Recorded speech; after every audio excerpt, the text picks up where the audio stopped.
El tema de este día lleva el título de Fieles hasta el final.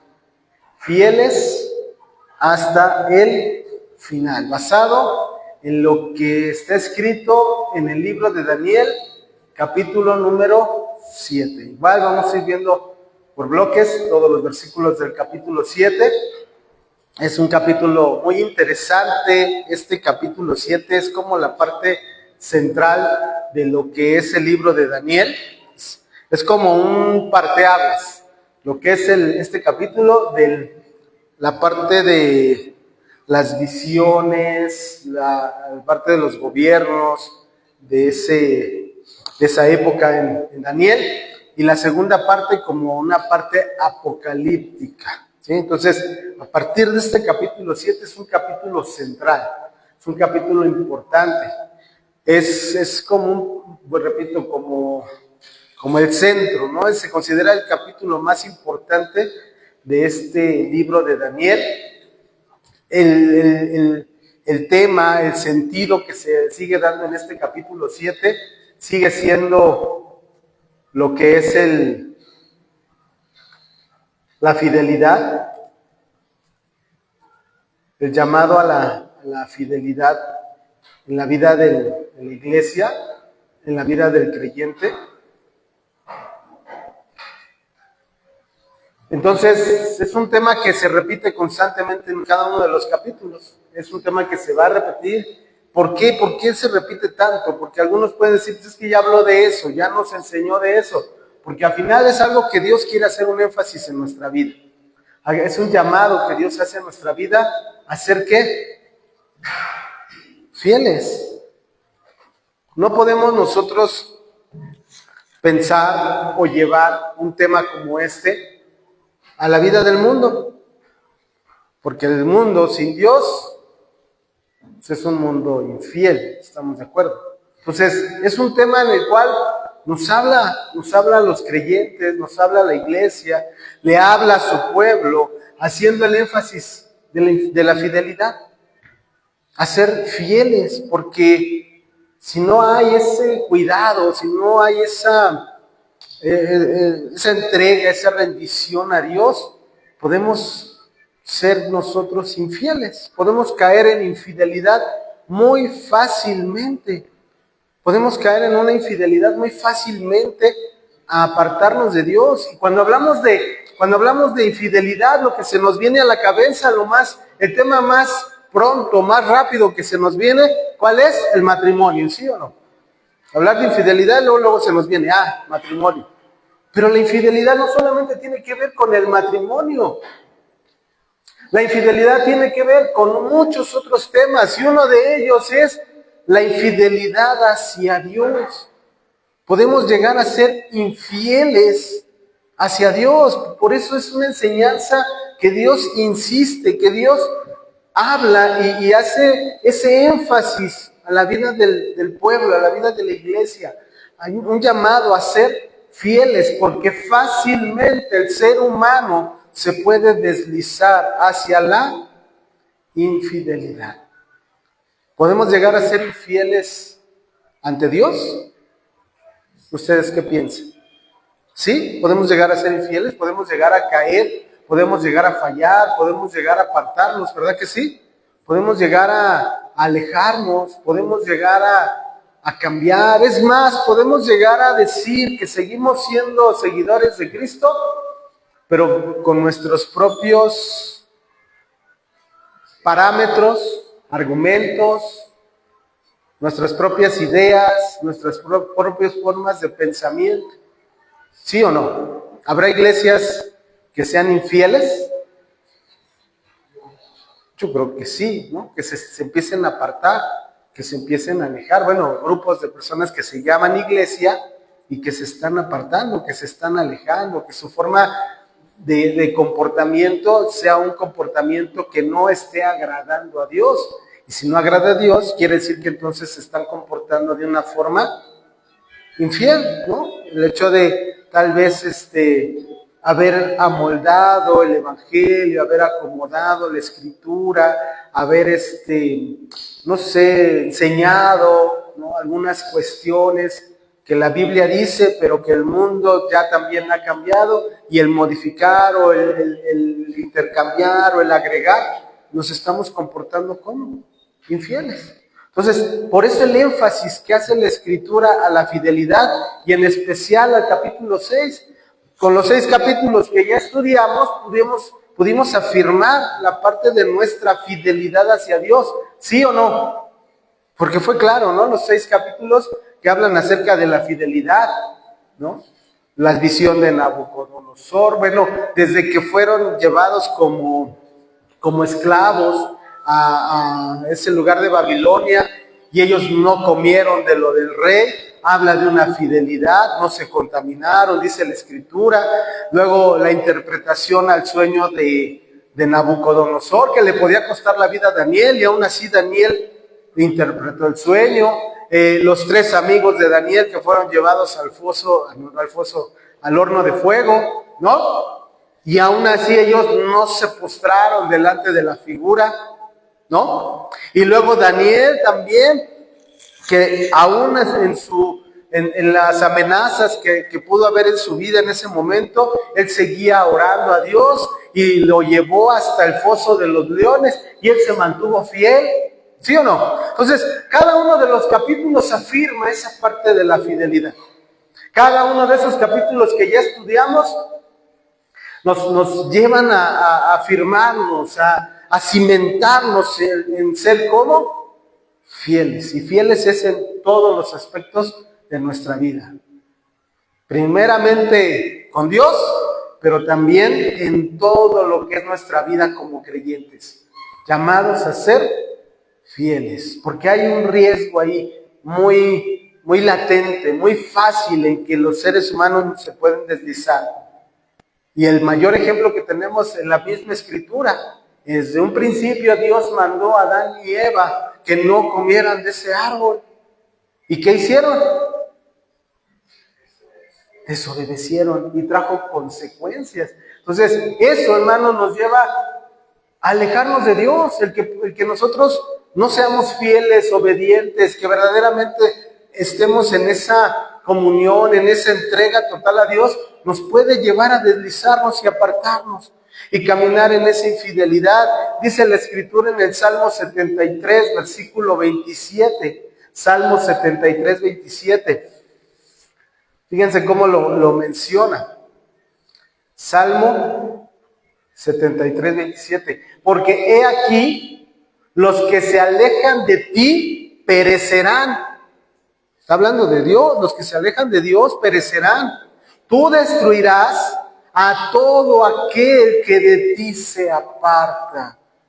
Estar lejos de Dios, el alejarnos de Dios, el caminar sin Dios, hermano, nos lleva a un juicio. Nos está mostrando un juicio. El ser humano sin Dios está sujeto a un juicio, a una sentencia de muerte, una sentencia de castigo, una sentencia de estar lejos de Dios.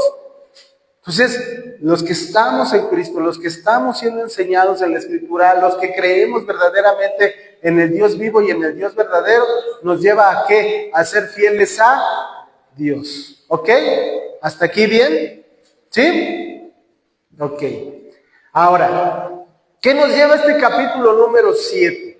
¿A qué nos lleva el capítulo número 7 de Daniel? Parte central, parte aguas de este libro. Debemos entender que algunos eruditos, algunos estudiosos de la Escritura mencionan que Daniel, el libro de Daniel no fue escrito directamente por Daniel, sino fue escrito por varios autores que toman de lo que Daniel también interpretó, escribió, lo retoman y hacen ese libro de Daniel. Entonces, este capítulo 7 nos está mostrando algo que vivió directamente Daniel, ¿sí? Una visión que tuvo en este caso Daniel, y que es muy similar al sueño que había tenido Nabucodonosor. ¿Lo recuerdan en el capítulo número 2? De una figura muy grande, gigantesca, y que representaba varios, ¿qué? Imperios. ¿Estamos? Cada parte de esa figura representaba un imperio. Ahora, en este caso, nuevamente hay una visión, hay un sueño, pero no es de un rey, no es de otra persona, sino directamente de Daniel. En los sueños anteriores o visiones, Daniel interpreta. En este, del capítulo 7, Daniel no lo interpreta. Daniel no entiende, no lo alcanza todavía a comprender. Y él mismo pide la interpretación de ese sueño. Ahora, el mundo, el ser humano, necesita un gobierno. ¿Estamos de acuerdo? Como seres humanos necesitamos un gobierno, ¿verdad que sí? Si no hubiera gobierno en este mundo, ¿cómo sería el mundo sin un gobierno? ¿Cómo? Un desorden, ¿ok? Cada quien hace lo que bien le parece, cada quien gobierna su propia vida y no le importan las demás personas. ¿Estamos de acuerdo? Ahora, el mundo ha querido siempre gobernar. Es necesario el gobierno. El problema es que el mismo ser humano ha querido gobernar sin Dios. Desde un principio Dios, por ejemplo, con el pueblo hebreo, Él empezó a manifestarse con ellos, empezó a darles dirección, les dio mandamientos, les dio, pues sí, ese acercamiento con ellos y Él gobernaba. Pero el ser humano, ese pueblo hebreo, desde un principio, cuando el mundo a su alrededor gobernaba en sus propias ideas, llegaron a decirle a Dios: queremos un gobierno humano. Ya no querían el gobierno de Dios. Queremos un gobierno, queremos un rey como los reyes que tienen los demás pueblos. Entonces eso los llevó a ¿qué? Empezar a querer vivir sin Dios, alejarse de Dios, a que fueran gobernados por un ser humano sin Dios. De ahí que se estableció el primer rey del pueblo de Israel. ¿Quién fue? Saúl. Entonces, ahí fue establecido, Dios les dio ese rey, y fue un rey como ellos lo estaban pidiendo. Entonces, el mundo necesita un gobierno, pero Dios era ese gobernante perfecto para el mundo, pero el ser humano siempre quiere sus propias formas de gobierno, y por eso se establece, en primer lugar, un gobierno. Y hoy se viven gobiernos, pero gobiernos sin Dios. Se establecieron imperios, se establecieron pueblos con sus propios gobiernos, pero lejos de Dios. Entonces, en las mismas escrituras, en la misma Biblia, nos muestra aquellos que, esos imperios, esas grandes naciones que sobresalieron sobre otras y que tenían sus propias formas de gobierno. La Biblia como tal no es un libro de historia. La Biblia no es como tal un libro donde nos va a hablar de la evolución y los dinosaurios, no va a hablar de eso.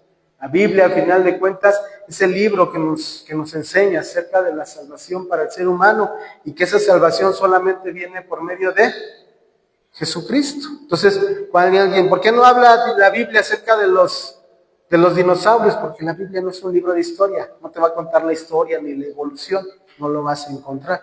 Pero sí te va a contar acerca de Dios acercándose al ser humano y la manifestación de nuestro Señor Jesucristo como Salvador del mundo. Entonces, en esa parte de la Escritura, ¿sí?, nos enseña que toda nación puede llegar a ser poderosa, toda nación puede llegar a crecer, a tener mucho poder, a tener grandes riquezas, pero al final nos enseña que el poder del ser humano está limitado, tiene sus límites. El poder del ser humano es limitado. Y ninguna nación, ninguna cultura, ninguna filosofía merece nuestra lealtad absoluta. ¿Hay gobiernos buenos? ¿Sí? Hay gobiernos regulares y hay gobiernos malos. ¿Estamos de acuerdo? ¿No? ¿Alguien me puede decir algún gobierno bueno en este mundo? que digan, no, es que ese gobierno ha sido un buen gobierno, ¿no? Que ha traído prosperidad. Yo creo que sí los hay, ¿no? Puede ser, no sé, ahorita, ¿no? Que está El Salvador, está este presidente Bukele, ¿no? Creo que se le apellida, ¿sí? Y ha tenido ciertas buenas formas de gobierno, ¿no? Ha sobresalido, se ha considerado, ¿no? Como un buen gobernante. Para algunos no lo consideran un buen gobernante. ¿Estamos de acuerdo? Entonces, pues, también puede variar de acuerdo a la forma de pensamiento. Otro buen gobierno, China, pues ha crecido, si es un lugar sobrepoblado, pero ha crecido económicamente, ¿no? Creo que tecnológicamente también. Japón, ¿no? También es considerado un gobierno que también ha crecido, que ayuda a sus ciudadanos, ¿no? Y un mal gobierno, México, ¿no? Ok, no, otro. Digamos otro ejemplo. ¿Cómo? Corea del Norte, sí, dicen que hay mucho abuso, ¿no? Hay una situación ¿de qué? Prohibición, mucho sometimiento, creo, también. Pero bueno, para algunos es un mal gobierno, para algunos otros lo consideran como algo bueno. Porque también no se ha permitido, ¿no? La entrada de lo que hoy se vive en muchos otros países que pues viven ciertas ideologías y formas de pensamiento y Corea creo que se ha mantenido a raya y entonces algunos pueden decir, eso está bien, pero el sometimiento está mal. Entonces yo creo que también varía de acuerdo a lo que también cada uno ve las cosas, ¿no? Entonces, al final, gobiernos son gobiernos de hombres son gobiernos de hombre y son buenos o son malos, pero tienen sus límites. Tienen sus límites. Ajá. Ahora, este país, al menos alguien de los que estamos aquí, ama a este país en un sentido correcto. Sí, ¿no? Yo creo que sí, son mexicanos. Nos gusta la historia, nos gusta nuestra historia, ¿no? Cómo se pudo liberar en su momento de esa esclavitud que había en este país y hubo esos héroes de la patria, ¿no? Como los niños héroes que no existieron, pero que bueno, se cree que sí, y que entonces defendieron, y no solamente ellos, sino muchos otros de la historia que sí existieron, y que pues eso nos ha llevado a que seamos como libres, ¿no? Entre comillas, libres. Pero amamos nuestro país, ¿no? Nos gusta y es más, tanto así que nos gusta que llegue el 15 de septiembre y lo festejamos, ¿sí o no? Pues sí, o sea, es la realidad, lo festejamos como parte de nuestra historia, de nuestra identidad cultural, ¿estamos de acuerdo? Pero al final sigue siendo un gobierno de hombre y sigue siendo un gobierno con límites y con imperfecciones y con fallas y con errores, ¿estamos?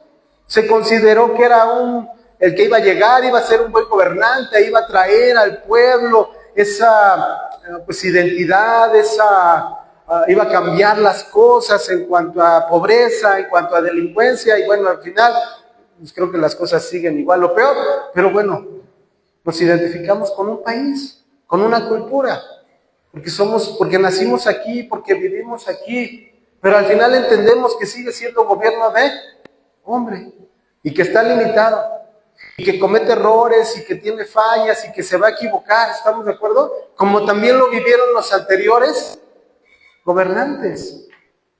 También lo tuvieron otros gobiernos, otros personajes que gobernaron. Hay que reconocer lo bueno, pero también lo malo que puede llegar a haber.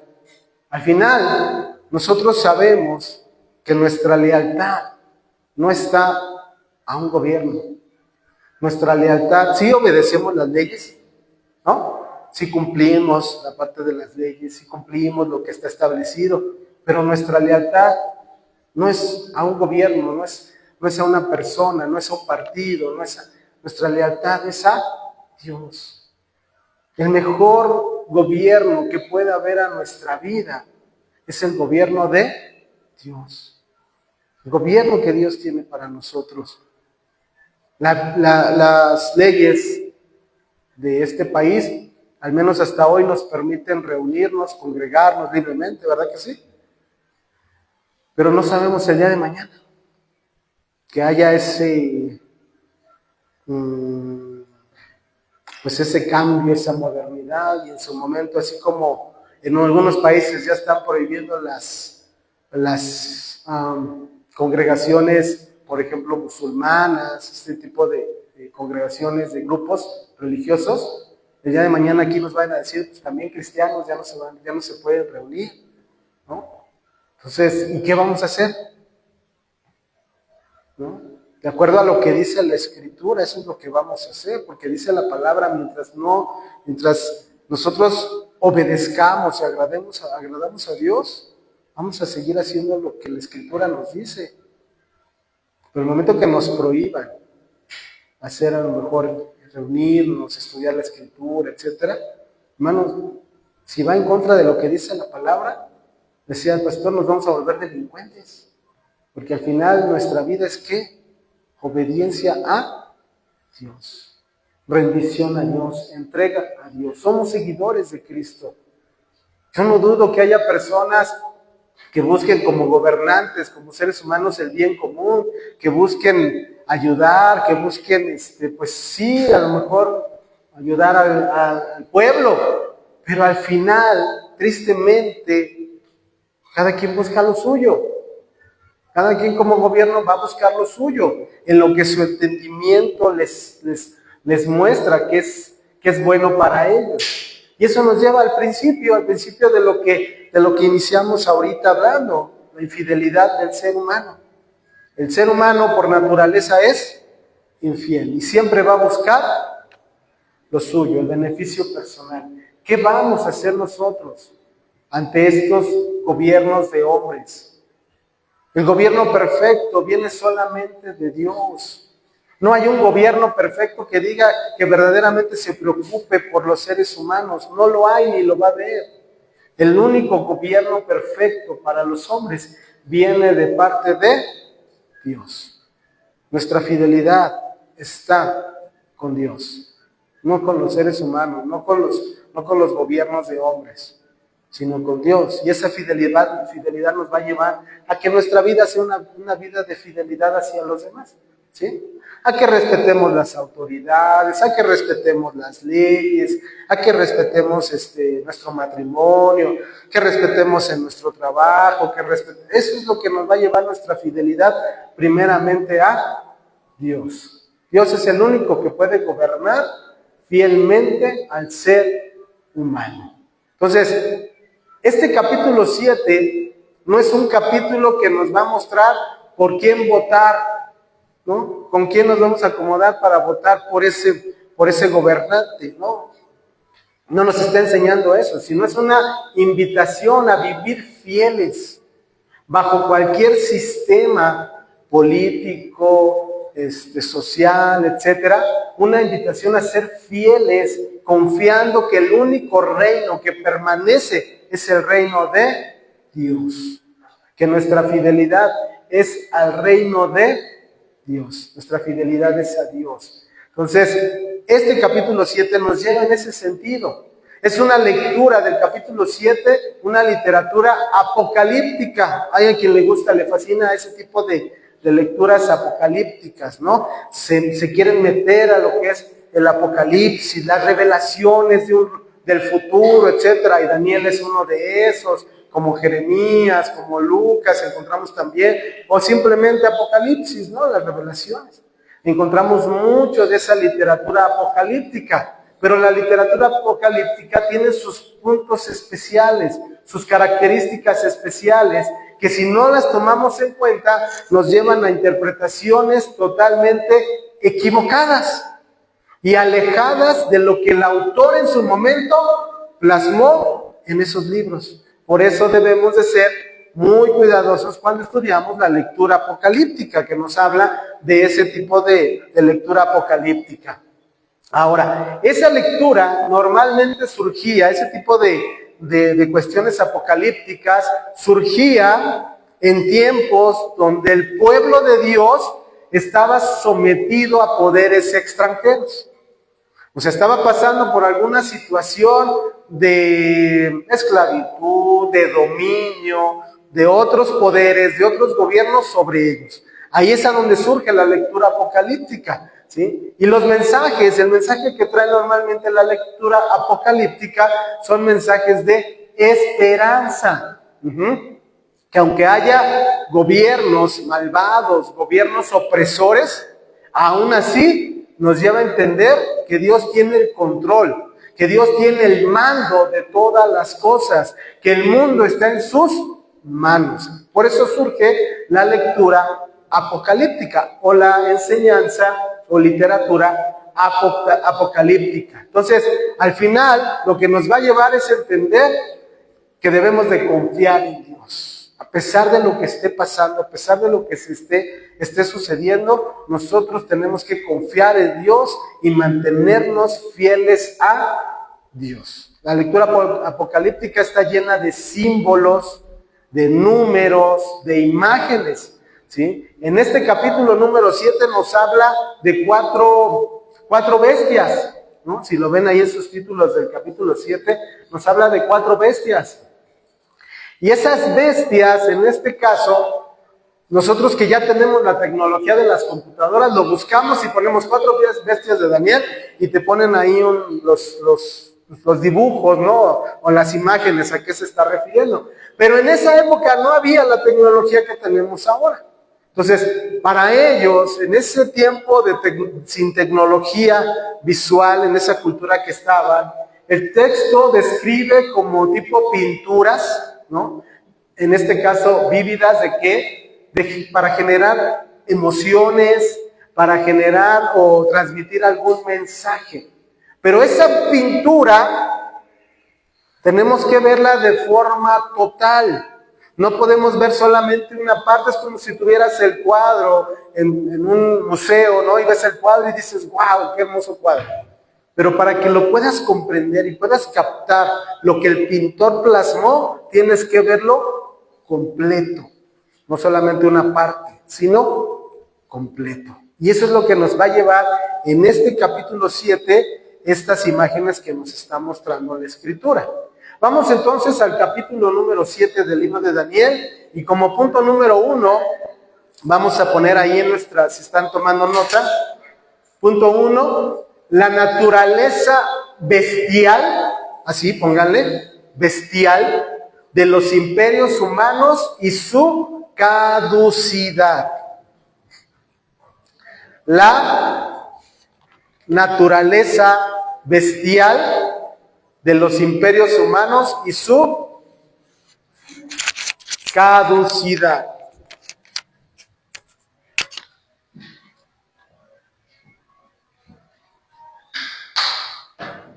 Ok, vamos a leer entonces el capítulo número 7. Dice: en el primer año de Belsasar, rey de Babilonia, tuvo Daniel un sueño y visiones de su cabeza, mientras estaba en su lecho. Luego escribió el sueño y relató lo principal del asunto. A ver, ojo, hago un paréntesis aquí. Dice ahí que estaba el primer año de Belsasar. Y si recordamos el capítulo anterior, ya estábamos en el gobierno ¿de quién? El gobierno medo-persa. Ya estaba Darío. Entonces aquí, en el capítulo 7, nos está regresando hasta antes del capítulo 6. ¿Recuerdan que el capítulo 6 fue cuando Belsasar tuvo una visión de una mano que escribía en la pared? Bueno, ¿qué quiere decir esto? Que el libro de Daniel no es cronológico, ¿sí? No es que este capítulo va recorriendo año por año y lleva esa cronología. No es cronológico. Se puede llegar en este caso a saltar de un tiempo a otro tiempo. Entonces, aquí nos regresa al reino de Belsasar, cuando estaba reinando este rey. Tuvo ese sueño, tuvo esa visión. Daniel, aquí fue Daniel. No fue otra persona, otro rey, sino en este caso fue el mismo Daniel. Versículo 2, Daniel dijo: miraba yo en mi visión de noche, y aquí que los 4 vientos del cielo combatían en el gran mar. Y 4 bestias grandes, diferentes la una de la otra, subían del mar. La primera era como un león y tenía alas de águila. Yo estaba mirando hasta que sus alas fueron arrancadas y fue levantada del suelo y se puso enhiesta sobre los pies a manera de hombre, y le fue dado corazón de hombre. Y aquí otra segunda bestia, semejante a un oso, la cual se alzaba de un costado más que del otro, y tenía en su boca 3 costillas entre los dientes, y le fue dicho así: levántate, devora mucha gente. Después de esto, miré aquí, he aquí otra, semejante a un leopardo, con 4 alas de ave en sus espaldas. Y tenía también esta bestia 4 cabezas, y le fue dado dominio. Después de esto miraba yo las visiones de la noche, y aquí la 4ª bestia, espantosa y terrible, y en gran manera fuerte, la cual tenía unos dientes grandes de hierro, devoraba y desmenuzaba, y las obras hollaba con sus pies, y era muy diferente de todas las bestias que vi antes de ella, y tenía 10 cuernos. Mientras yo contemplaba los cuernos, he aquí que otro cuerno pequeño salía entre ellos, y delante de él fueron arrancados 3 cuernos de los primeros, y aquí que este cuerno tenía ojos como de hombre y una boca que hablaba grandes cosas. Ok, hasta aquí nos vamos a quedar. Es bien interesante, hermanos, porque en la reunión que tenemos de pastores en la red de Oreb, se pone a dar una descripción, se pone cada pastor o los que quieran hablar, una descripción, a qué se refiere, y se pone bastante interesante. Esta ocasión que estuvimos estudiando este texto, empezamos a las 9 y acabamos a las 12 de la noche. Todo el capítulo 7, fueron 3 horas, de verdad que se pone muy intenso, siempre con mucho respeto, con mucho amor, pero bien intenso el estudio, ¿no?, de estos capítulos. Y bueno, entonces, cuando habla acerca de estas 4 bestias, si nos vamos a la actualidad y a lo que hoy muchos o algunos predicadores viven, quieren hablar como esta lectura apocalíptica, como algo que ya está pasando o ya se está viviendo, ¿no? Y entonces hablan de cada una de estas bestias y le dan una representación a lo actual. Y a veces cometemos ese tipo de errores. Cometemos ese tipo de fallas, hasta de herejías, ¿no? Y es que decimos, no, y es que el león, yo pienso que es Estados Unidos. Y el león y el oso representa Rusia. Sí, Rusia. Y luego un leopardo, ¿no?, con 4 cabezas. ¿Quién será ese leopardo? ¿No? Y luego hay una horrible bestia grande. Yo no me imagino a Daniel en ese momento pensando o recibiendo la revelación y diciendo: sí, Estados Unidos en su momento, ¿no? Rusia, yo creo que ha de ser Putin. Pues para Daniel eso ni existía, ni idea, ¿no? Tenía un sentido más que de acuerdo a su época, ¿no? Pero en sí en el sentido simbólico, pero de acuerdo a su propia época. No estaba pensando en la actualidad. Y sí es cierto, la Biblia nos habla de profecías, la Biblia nos enseña acerca del Mesías, de la salvación, de la segunda venida. Pero muchas de las lecturas proféticas que aparecen en la Escritura, tenemos que, y eso es un estudio serio de la Biblia, tenemos que establecerlo o tenemos que aplicarlo a esa época. Porque queremos leer la Biblia y luego nos la queremos traer a nuestra época. No, la Biblia primero se tiene que estudiar de acuerdo a su propia época, a su propio contexto. Pero como nos creemos a veces más sabios, más inteligentes y recibimos revelación de no sé dónde, lo traemos a la actualidad y ya hicimos totalmente una cosa terrible, horrible y de verdad que alejamos verdaderamente el sentido de la Escritura. Nos alejamos lo que verdaderamente en ese momento se escribió para ese momento, y sí, ¿para qué no? Para aplicarlo también a nosotros hoy en día. Pero no lo podemos interpretar luego a la época actual, ¿no? Como este pastor que se mete mucho a esa parte de las revelaciones, de la literatura apocalíptica, y que ya dijo, es más, ya hasta nos dijo quién es casi el anticristo, ¿no? Entonces, pues en este caso dice que habla de esas 4 bestias, y cada una tiene un sentido de esa época, y que la última tenía 10 cuernos, y del último salía un cuerno pequeño, del cual dice, delante de él fueron arrancados 3 cuernos de los primeros, y este cuerno, ojo, ¿qué dice? Tenía ojos como de hombre y una boca que hablaba grandes cosas. O sea, era un cuerno diferente que hablaba, que veía. Y entonces ya andamos diciendo, es el anticristo. No, espérate, tranquilo. No te vayas todavía. Primero vamos a ver lo que en ese sentido nos estaba enseñando. Tiene estas visiones del capítulo 7 son muy similares a las del capítulo número 2 del sueño de Nabucodonosor. ¿Sí? Entonces, son muy similares, son muy semejantes, pero tienen un sentido diferente. En este caso, Belsasar, vuelvo a lo mismo, no era un libro cronológico. Belsasar acababa de ocupar su cargo aproximadamente en el año 553. Daniel probablemente estaba en los 70 años. Y es como la división, ¿no?, de la segunda parte del libro de Daniel. Ahora, esta visión tiene muchos símbolos que es necesario explicar.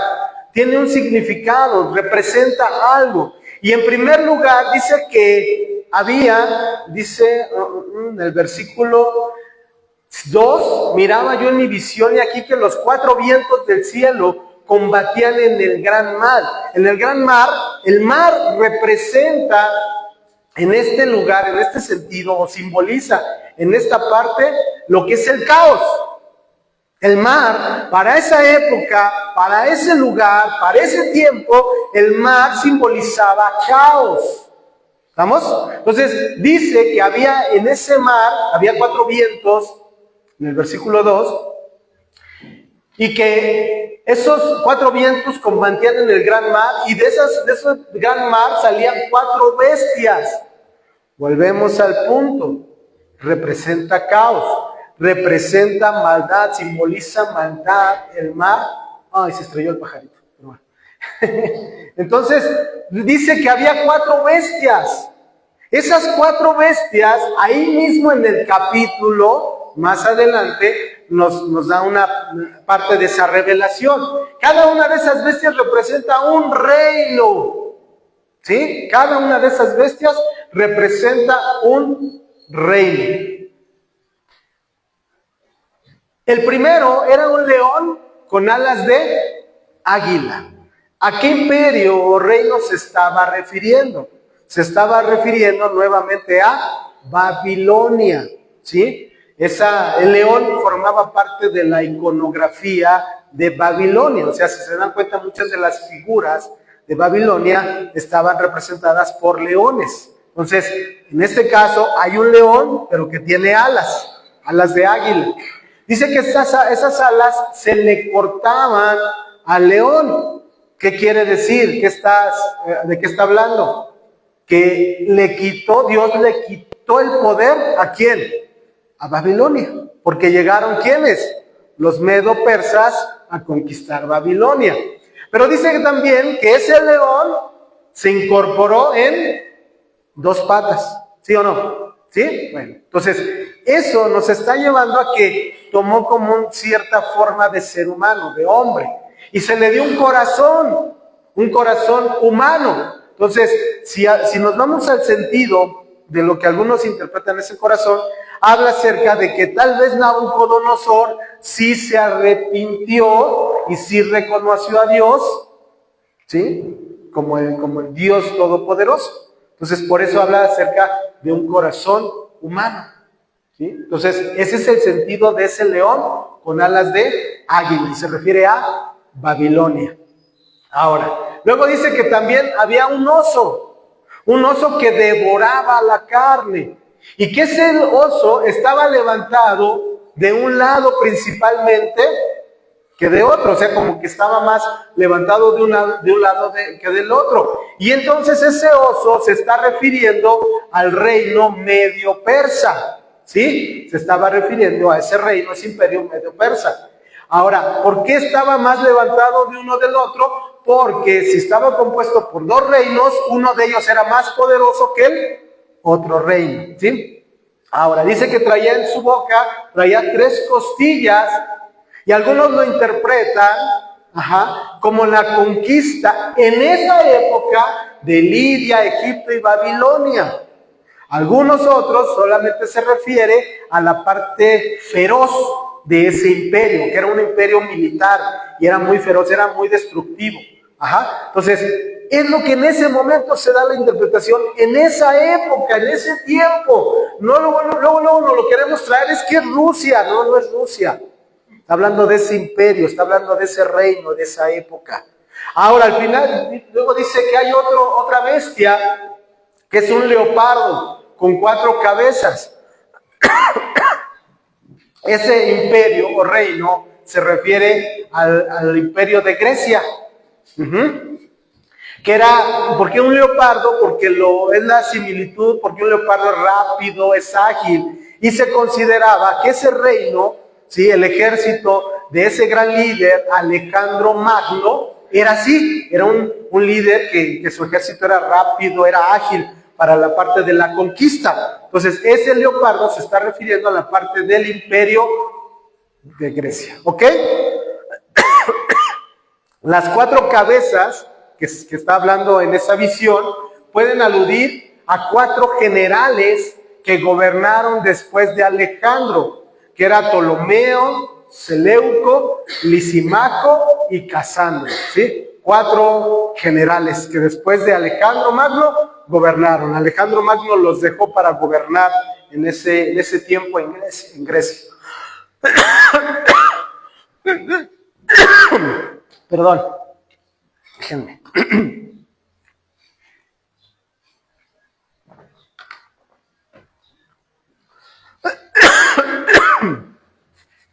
¿Vamos bien? ¿Sí? Entonces no podemos adelantarnos y decir, Estados Unidos, Rusia, China, ¿no? No, era lo que para ellos en esa época se interpretaba. Y dice que la última era una gran bestia. Y dice que era como más grande, más fea, más horrible que las otras. Sí, está ahí en el versículo 7, espantosa y terrible en gran manera. Tenía dientes grandes de hierro, devoraba y desmenuzaba, y las obras hollaba con sus pies. Era muy diferente a las otras bestias, ¿sí? Era muy diferente a las otras bestias que vi antes de ella. Y tenía 10 cuernos. Y mientras yo contemplaba los cuernos, otro cuerno pequeño salía entre ellos. Y delante de él fueron arrancados 3 cuernos de los primeros. Y he aquí que este cuerno tenía ojos como de hombre y una boca que hablaba grandes cosas. Entonces ya nos lleva a la última bestia, que no tiene como tal, no la identifica como tal, como con una de las que conocemos, un animal así como las anteriores. Simplemente dijo que era una bestia que era poderosa, que era horrible, que era espantosa, terrible, ¿no? Y esa bestia de 10 cuernos, dice que tenía sus fauces como de hierro. Y entonces, ¿a qué se está refiriendo con esta 4ª bestia? A ese imperio romano. Al imperio romano que iba también a gobernar. Y ese hierro sí era uno de los símbolos del ejército romano. El imperio que es conocido como de los más poderosos que ha conocido o que ha estado en la tierra, ¿sí? Entonces, ese énfasis que nos hace en esta escritura del capítulo 7 es en esta bestia, ¿no? Es una bestia poderosa, una bestia grande, una bestia horrible. Dice que le salían 10 cuernos. Y algunos lo interpretan que se identificaba con los diferentes emperadores romanos, pero no fueron 10, fueron más. Entonces, lo que está llevando a entender que ese 10 habla de como de perfección.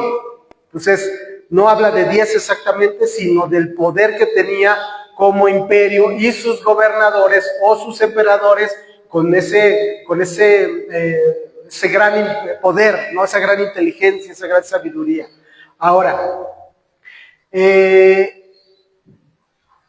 lo interesante, como lo vamos a ir viendo, es que ese imperio romano tuvo un principio y tuvo un fin, así como lo tuvo Babilonia, lo tuvo Medo-Persa, Grecia y también Roma. ¿Sí o no? Tuvo un principio y tuvo un fin. Hubo una caída de Roma.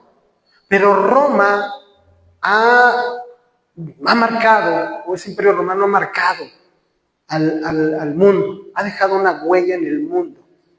Porque si se dan cuenta, hasta si nos vamos a la parte de lo que es el derecho, ¿no? Cuando estudiamos, al menos en lo personal, estudié derecho, el derecho trae una raíz, y el derecho viene de la raíz del derecho romano. O sea, es algo que con el transcurso de los años ha seguido imperando, ha seguido establecido. Entonces, las ideas, los pensamientos, las filosofías de ese imperio romano, muchos lo han considerado que a la fecha sigue existiendo. Ya no existe como tal, ¿no? Como ejército, como gobierno, pero sí en la forma de un sistema. Ese sistema que ha imperado, que ha seguido de época en época surgiendo. Porque algunos hablan de ese imperio romano como algo que se ha restablecido en diferentes épocas. Por ejemplo, el imperio bizantino, el imperio germánico, el fascismo, la Unión Europea. Entonces, como que el sistema se ha ido pasando de generación a generación.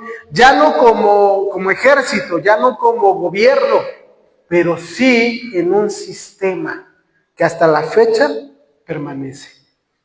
Se han identificado algunos movimientos políticos, religiosos y sociales con el Imperio Romano, ¿no? Por ejemplo, los reinos bárbaros de la época germánica, el Islam, los reinos árabes, el Imperio de Napoleón, se identifica con esa parte del Imperio Romano, por las ideas, por las filosofías, etcétera. Las coaliciones de los países en la Primera y Segunda Guerra Mundial. Entonces, debemos de entenderlo en ese sentido, por eso es una lectura apocalíptica para nosotros. ¿Por qué? Porque no lo traemos a decir, esto se refiere a esta nación, y a esta nación, y a esta nación, no, pero sí en la forma de un sistema, y que hoy en día se repite. Lo que se vivió en esa época en algunas cosas, hoy también se llega a repetir.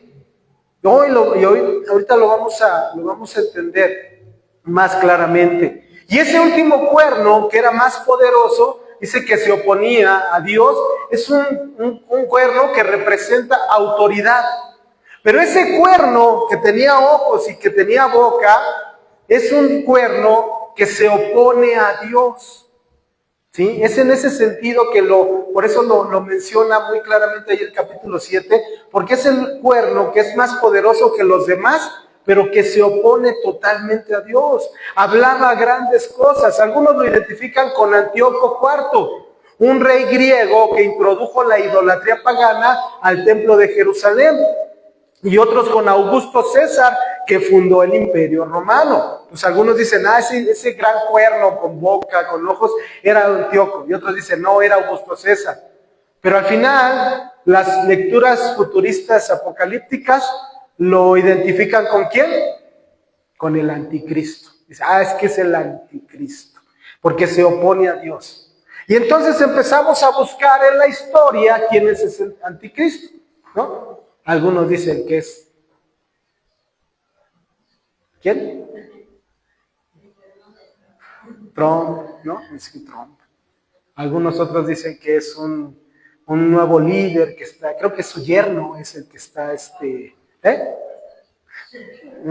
creo que en las noticias aparece que su yerno que está está siendo muy popular y está teniendo grandes ideas y no sé qué tanto. Y entonces dice, ya está surgiendo el anticristo y es ese señor. O sea, como seres humanos y en esa parte de la forma de buscar, ¿no?, los elementos futuristas, luego le queremos poner cara, ojos, boca de hombre, de ser humano.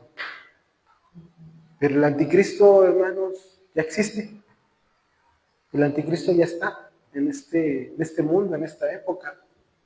Ahorita vamos a ver a qué se refiere, ¿no? Entonces, hoy estos futuristas dicen los cuernos, los 10 cuernos, representan a 10 reyes que van a gobernar brevemente y que se han unido.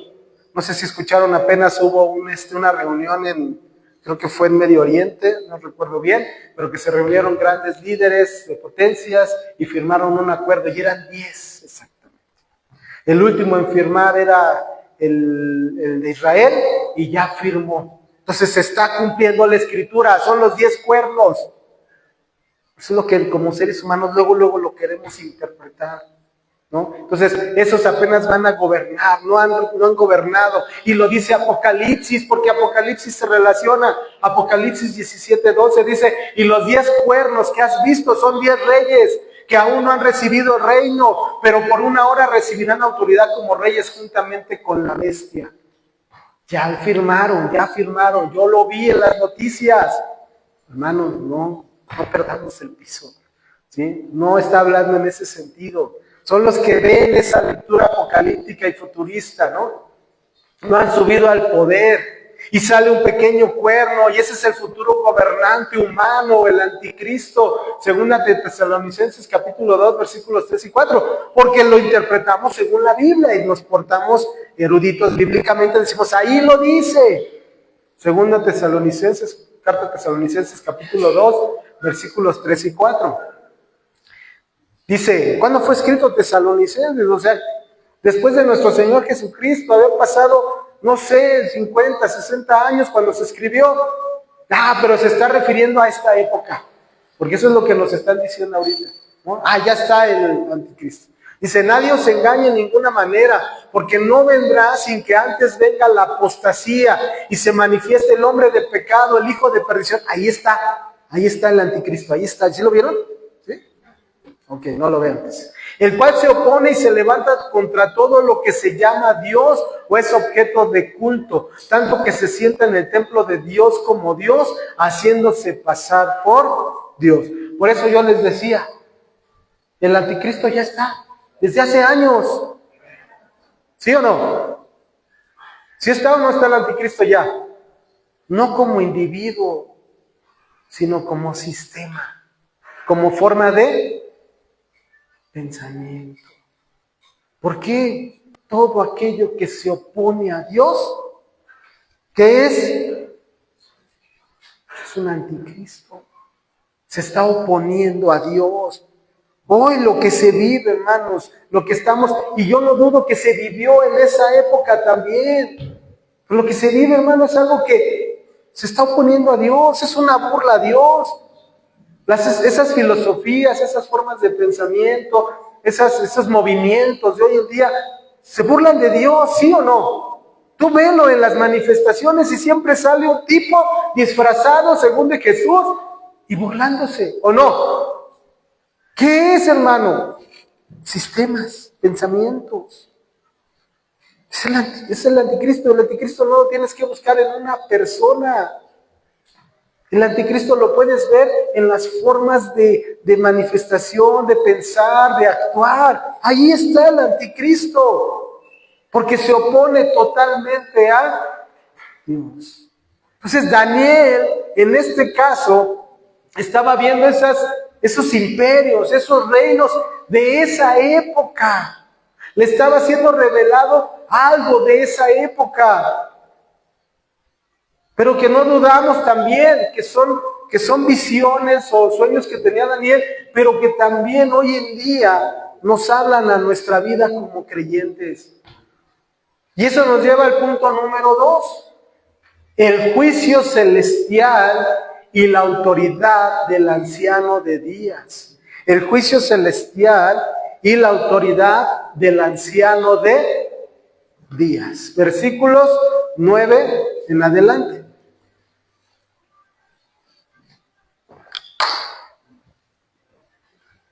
¿Sí? Dice, estuve mirando hasta que fueron puestos tronos. O sea, ya había pasado la visión o sueño de las bestias. Dice, y estuve mirando hasta que fueron puestos tronos, y se sentó un anciano de días, cuyo vestido era blanco como la nieve, y el pelo de su cabeza como lana limpia. Su trono llama de fuego, y las ruedas del mismo fuego ardiente. Y un río de fuego procedía y salía de delante de él. Millares de millares le servían, y millones de millones asistían delante de él. El juez se sentó y los libros fueron abiertos. Yo entonces miraba a causa del sonido de las grandes palabras que hablaba el cuerno. O sea, estaba el anciano de días, pero también estaba ese último gran cuerno, ¿sí? Miraba hasta que mataron a la bestia, y su cuerpo fue destrozado y entregado para ser quemado en el fuego. Habían también quitado a las otras bestias su dominio, pero les había sido prolongada la vida hasta cierto tiempo. Ok, entonces en esta parte de este capítulo hay un contraste. Primero era un caos, estaban esas bestias, que una acababa con la otra bestia, y luego viene un contraste en una escena donde nos está hablando de un trono, un anciano de días que está simbolizando ¿a quién? A Dios. Aquí está simbolizando a Dios. Dice que su vestido era blanco como la nieve, y del pelo de su cabeza como lana limpia. Su trono, está hablando de poder, está hablando de gobierno, llama de fuego, y las ruedas del mismo fuego ardiente. Y un río de fuego procedía y salía delante de él, y millares le servían. O sea, eran siervos de ese Dios, pero también millones y millones que asistían delante de él. El juez se sentó y los libros ¿qué? Fueron abiertos. Ok, entonces el contraste. Primero, desorden, bestias, imperios que se destrozaban. Pero viene una parte del capítulo que nos muestra juicio. Un juicio que viene del cielo y nos habla de un anciano de días, de un rey todopoderoso. Y los libros fueron abiertos delante de él. Hermanos, Dios, Daniel está viendo a Dios juzgar a las personas. Esto fue escrito, el libro de Daniel fue escrito aproximadamente 500 años, más o menos, antes de Cristo. Y estaba viendo a Dios juzgando a millones de personas que se paraban delante de él. Entonces, hermanos, primero nos está llevando a entender que va a haber un juicio. Que primero había bestias que gobernaban. Cuando habla de bestia, desde Nabucodonosor, si lo recuerdan, ¿cómo se volvió? ¿Cómo vieron a Nabucodonosor cuando dijo, todo esto he construido yo? Lo vieron como una bestia, por su locura, por su pecado. Entonces nos está llevando a entender que los gobiernos de hombre, los imperios de hombre sin Dios, son como imperios de bestias. Bestias que gobiernan sin Dios, que ejercen su gobierno sin Dios, que son pecaminosos, que buscan lo suyo, que en lugar de buscar verdaderamente el bien común, buscan el bien personal y dañan a muchas personas. ¿Estamos? Y entonces dice que hay un juicio sobre la tierra, donde ese anciano de días juzga justamente. El anciano de días juzga justamente. Ese anciano de días está en su trono con vestiduras blancas, cabello con lana limpia, que nos está representando pureza, autoridad, eternidad. Y en un mundo donde la justicia del ser humano es imperfecta y falla, este pasaje nos recuerda que Dios juzga ¿cómo? Justamente. Que Él es un juez justo. ¿Cómo son los jueces del reino humano? Son jueces que pueden ser corrompidos, ¿sí o no? El juez justo no va a ser corrompido. Él juzgará justamente. Él tiene el control y juzgará con justicia verdadera. ¿Qué quiere decir esto, hermanos? Delante de los hombres podemos pasar como buenos o malos. ¿Sí o no? ¿Sí o no? Pero delante de Dios, hermanos, no vamos a poder esconder absolutamente nada. A Él no le vamos a decir, Señor, pero es que yo no, tú sabes que no lo hice así. Él es justo. A Él no lo podemos ni corromper, ni lo podemos engañar, porque Él sabe todas las cosas. Él pesa los corazones. Él conoce las intenciones de Él. ¿Por qué? ¿Por qué hace ese énfasis Daniel, hermanos? Porque el ser humano, política, moral, es inestable. Es inestable totalmente, emocional. Pero Dios es juez justo. Su trono, su gobierno es justo y es eterno. Aquí podemos decir, la libré porque no me cacharon. Pero delante de Dios, no. Delante de Dios no. Lo que hayamos hecho, bueno o malo. Dice el Salmo 97:1, Jehová reina, regocíjese en la tierra, alegres en las muchas costas, nubes y oscuridad alrededor de él, justicia y juicio son el cimiento de su trono. Justicia y juicio. Hermanos, de verdad eso nos tiene que llevar a temblar.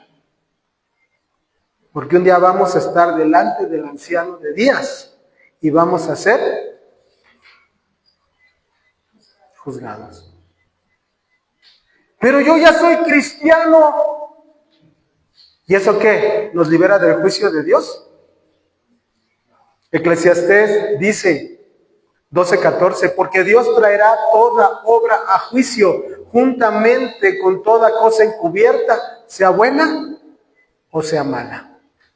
Segunda a los Corintios, capítulo 5, versículo 10, porque es necesario que todos nosotros comparezcamos ante el tribunal de Cristo, para que cada uno reciba según lo que haya hecho mientras estaba en el cuerpo, sea bueno o sea malo. ¿Eso qué nos tiene que llevar, hermanos? ¿A qué nos tiene que llevar este tipo de escritura? Lo que nos está enseñando Daniel, lo que nos está enseñando la segunda carta a los Corintios. ¿A qué? ¿A qué?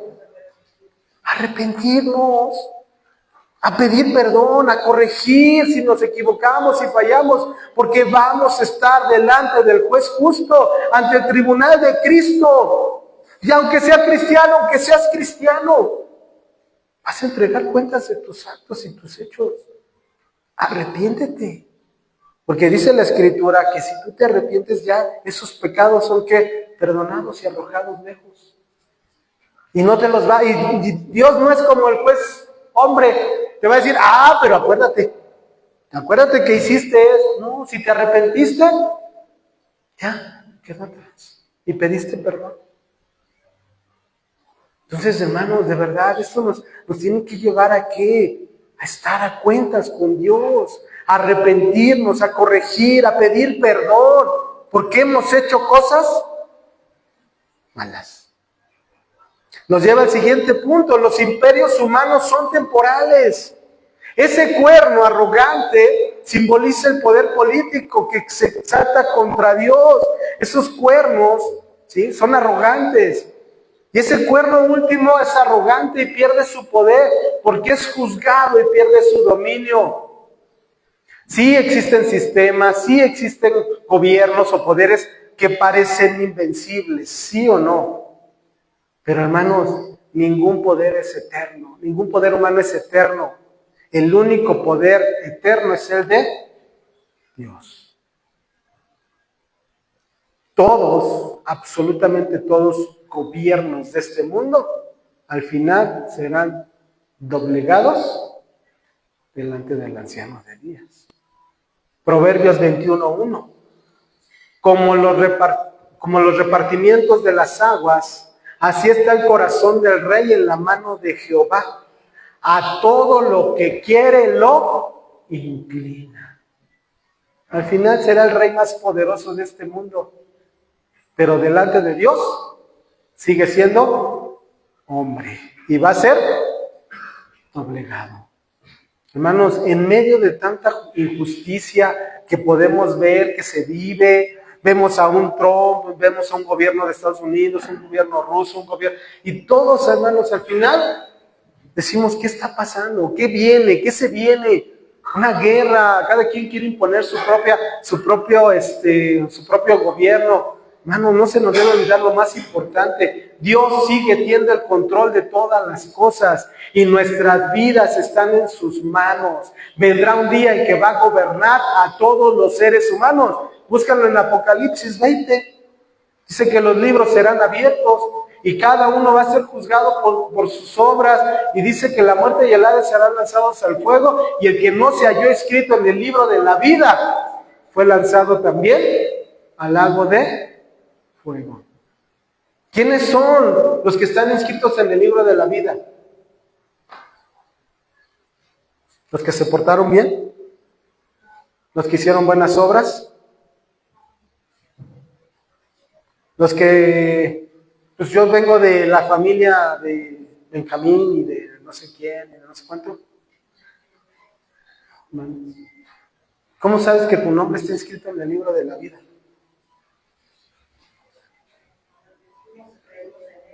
Porque creímos en Cristo.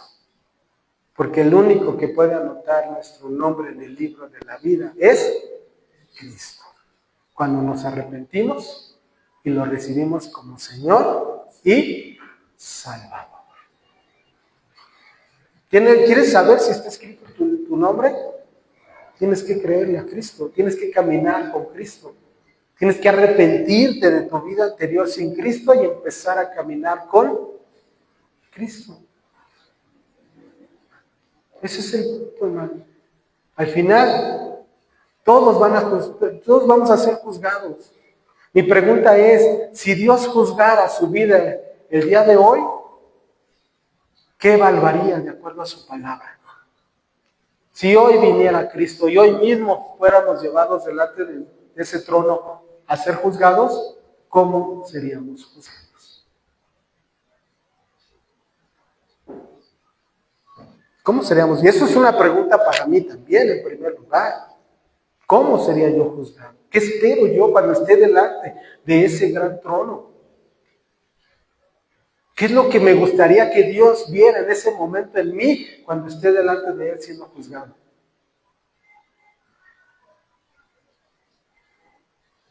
Hermanos, de verdad debemos de vivir conscientemente que vamos a estar un día delante de ese trono, de ese juez justo, y vamos a entregar cuentas de nuestra vida, de todo lo que hicimos, de todo lo que pensamos, de todo lo que actuamos, pensamos, hablamos, oímos, todo, hermano, ahí vamos a ser juzgados. ¿Cómo vamos a salir ante ese juez? Te dije, del juez del mundo tú puedes actuar y fingir y moverle ahí. A que me vea el juez que soy bueno. Hasta podemos llorar, ¿sí o no?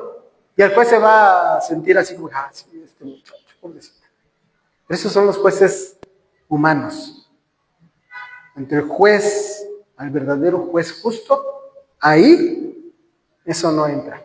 Porque Él conoce bien todo nuestro corazón. Y todo lo que hicimos, todo lo que hablamos, todo lo que dimos, todo lo que oímos, todo, hermano. Todo delante de Él. Escúchenme bien, el destino del ser humano no está en manos de líderes políticos.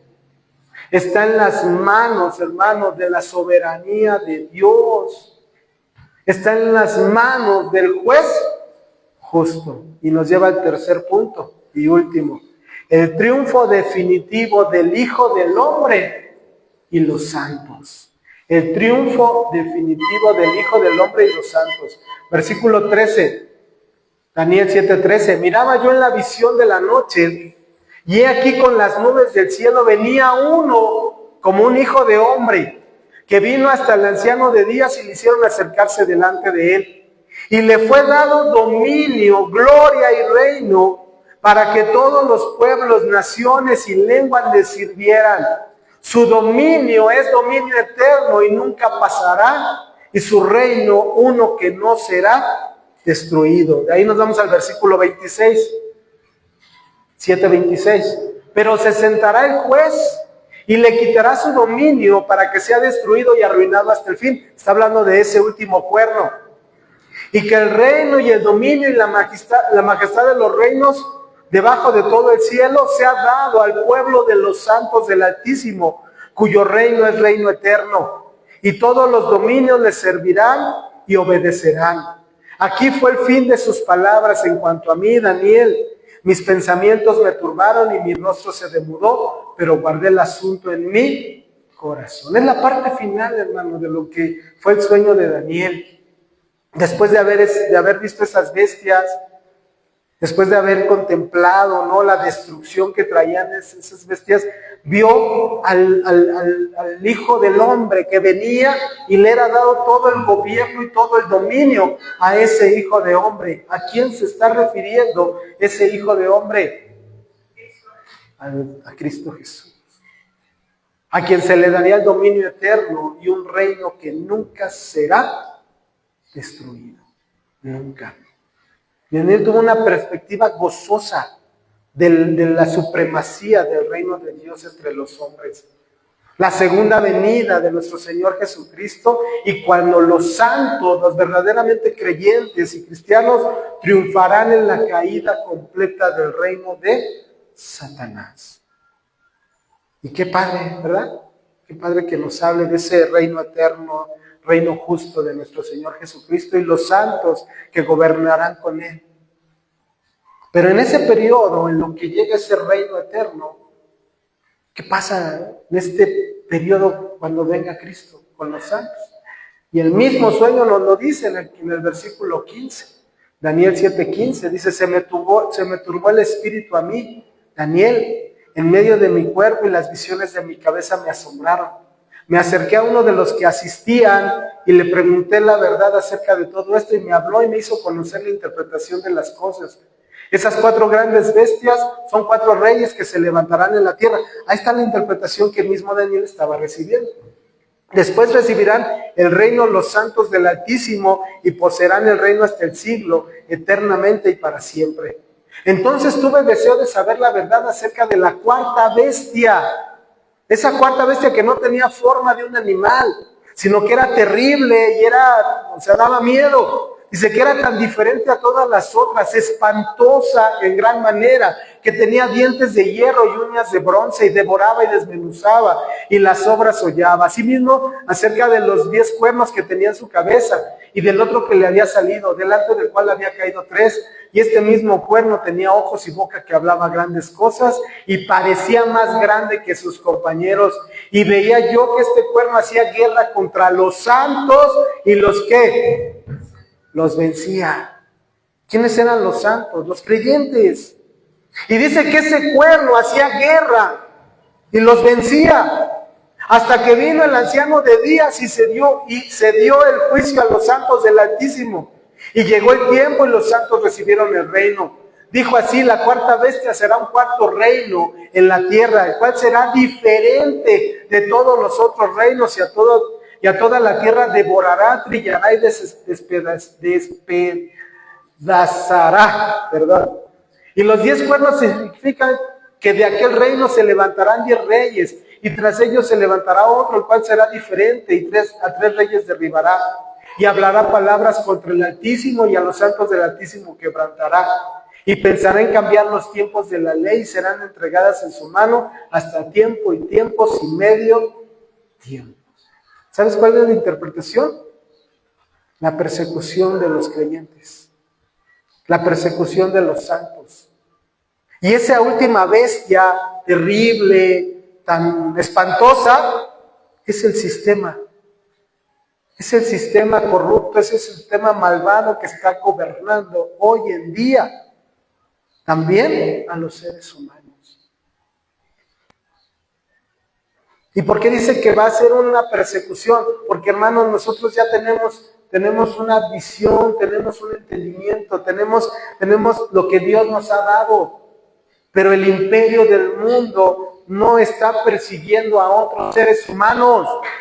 ¿A quiénes está persiguiendo? A la iglesia. Porque la iglesia no se mueve como el mundo. La iglesia no está como el mundo, no se deja gobernar como está gobernando el mundo con sus ideologías, sus pensamientos, sus filosofías.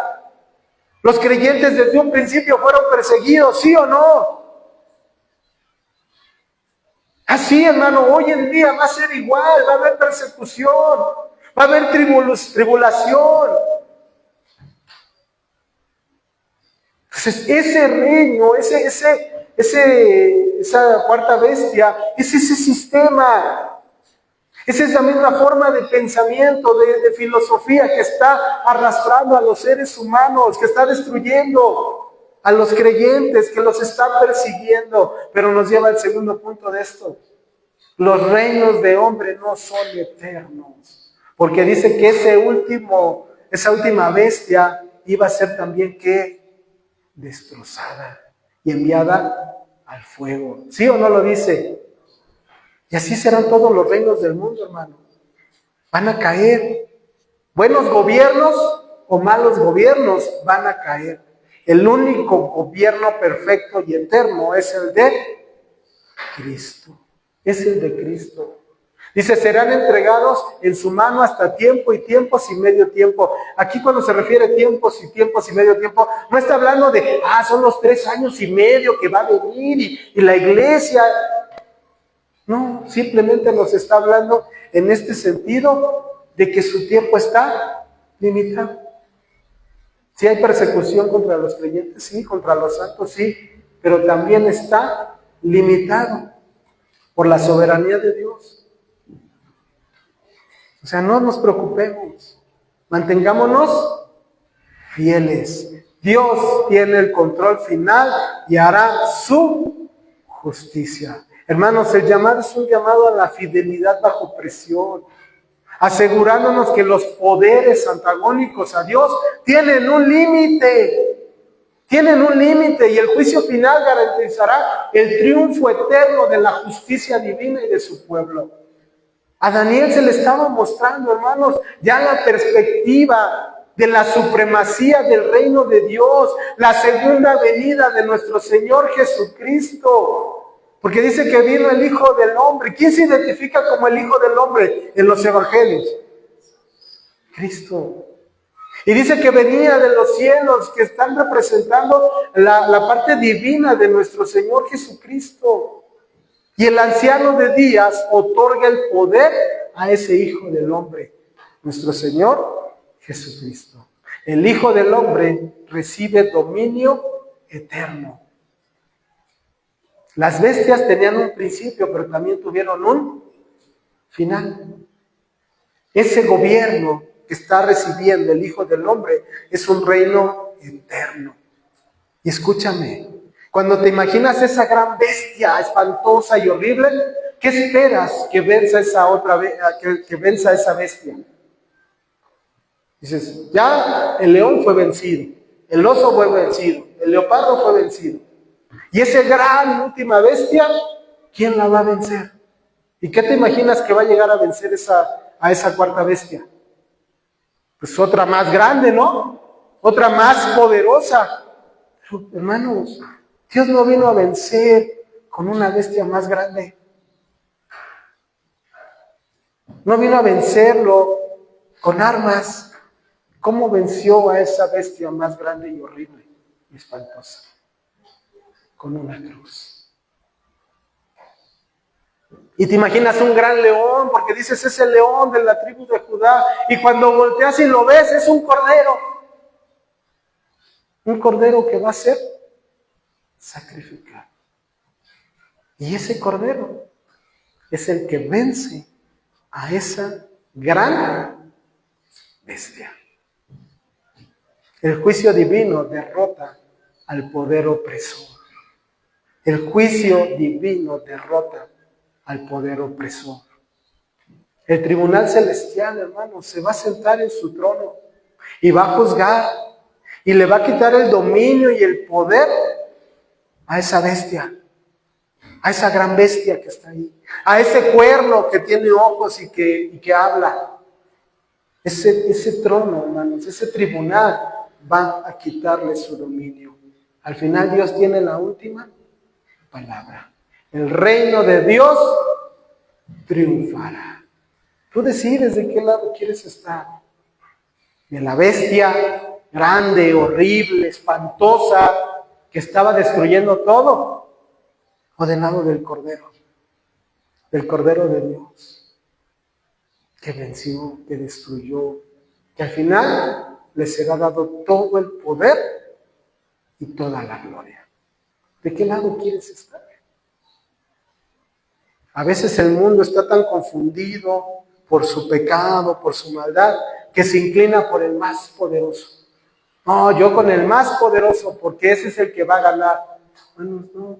Al final ese más poderoso va a ser también vencido y destruido. El reino de Dios triunfará. Los reinos del mundo nos van a perseguir a los santos, sí, pero Dios hará justicia y nos dará el reino para siempre. Ese reino, hermanos, es el reino de Dios en nosotros. Aunque los poderes del mundo opriman a los creyentes, Dios sigue teniendo el control.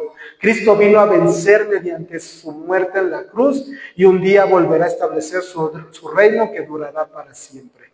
Dios triunfará sobre la maldad. Tú decides, ¿te rindes a Él o no? Hermanos, el desafío es un mensaje de consuelo a este capítulo 7. Ante la persecución, ante la exclusión que podemos llegar a sufrir como creyentes. Pero nos está afirmando que el reino de Dios es la victoria final, que supera cualquier sistema materialista o antidios. El gobierno geoglobal de la bestia ya existe, ya está aquí. Ese gobierno geoglobal, donde quiere todo va a caer en una sola persona, en un solo sistema. Ya existe, hermanos, y ya está empezando a conquistar. Está conquistando los pensamientos, las ideas, desde los más pequeños hasta los más grandes. Ese gobierno ya existe. Tienes que identificar esas alianzas, esas instituciones, esas tecnologías que están empezando a tener el control de toda la tierra. Segundo, el desafío es permanecer fieles, aunque la bestia ejerza su poder. Ya está ejerciendo su poder. De esa cuarta bestia surge un pueblo pequeño, con ojos humanos, que habla insolencias, que persigue a los santos, que intenta cambiar los tiempos y la ley. Hermanos, ese poder no es solamente político, sino también ideología en contra de la voluntad de Dios. Y ya existe. Hoy los chavos, los jóvenes, los adolescentes, se les está dando autoridad para demandar a sus papás y meterlos a la cárcel. Ese es ese poder, es ese cuerno que está queriendo gobernar. ¿Lo identifican o no lo identifican? Ese es el anticristo, hermano, porque va totalmente contrario a Dios. Y va a haber una presión cultural, y va a haber una presión social y una presión legal contemporánea, que va a querer modificar esos fundamentos morales, esas tradiciones y esa libertad de culto, hermano. Y se va a llevar a cabo. El desafío es mantenernos en esa fidelidad a las creencias ante un sistema que busca la asimilación cultural y la marginación de la fe tradicional. Hermano, nos están llevando a los mismos creyentes a hacernos como el mundo. Y aquí depende de cada uno si lo vamos a permitir o lo vamos a detener. Porque nos están llevando a eso. Hermanos, Dios nos llama a mantenernos fieles a Él, a no sucumbir a la presión, a ser fieles al único Rey verdadero. El desafío es confiar en la soberanía de Dios, aun cuando las noticias indican totalmente lo contrario y poderes corruptos que están prosperando. Recordemos la buena noticia, es que los reinos de este mundo serán reemplazados por el reino de Dios. Cristo va a vencer. Ya venció y va a vencer. No por fuerza, porque no va a traer una bestia más fuerte, sino como ser humano que fue a la cruz y que murió por nosotros. Y que su camino fue la obediencia, la verdad y el amor. El llamado es a decidir a quién seguimos y a quién imitamos. Padre, venimos delante de ti dándote gracias, Señor, por la palabra. Gracias por lo que tú, Señor, has enseñado en nuestra vida, Señor. Vemos que las cosas, Padre, todo esto se está cumpliendo, Señor. Y no en el sentido como algunos teólogos o maestros lo quieren interpretar, pero sí en el sentido, bendito Dios, de que, Señor, tú vendrás por medio del juez justo, nuestro Señor Jesucristo, y gobernarás. Y ese reino será eterno. Y, Señor, yo quiero estar en ese reino. Yo quiero ser de ese reino, Señor. Que tú gobiernes mi vida, que tú seas mi Señor y mi Salvador. Gracias, bendito Jesús. Gracias, Señor, por tu palabra. Gracias, Señor, por la obra que haces en nosotros. Te damos la honra y la gloria en Cristo Jesús. Amén y amén. Vamos a ponernos de pie, hermanos, para ir terminando este tiempo. Por favor.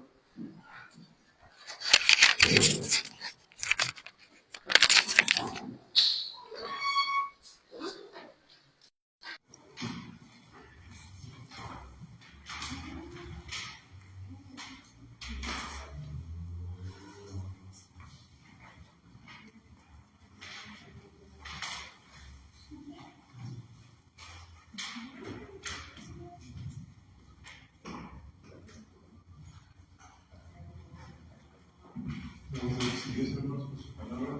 Vamos a despedirnos con este canto que nos habla del poder y la majestad de nuestro Dios. Solamente les digo que sea alabado y sea exaltado.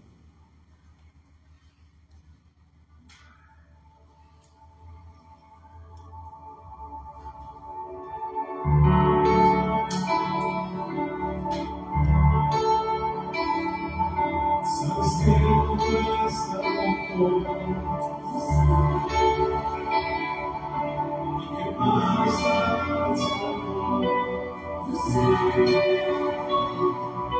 Pero sabes que la luz traspasa a la oscuridad.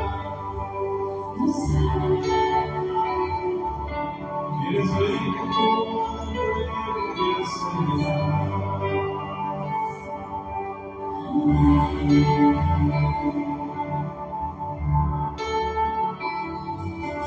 Que solo está tiempo.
verdad nos salvaré. Así es. Su espíritu se mueve. Así es. Y Jesús Mesías, por su amor nos sostendrá. Así es. Como su profundidad nos amorará.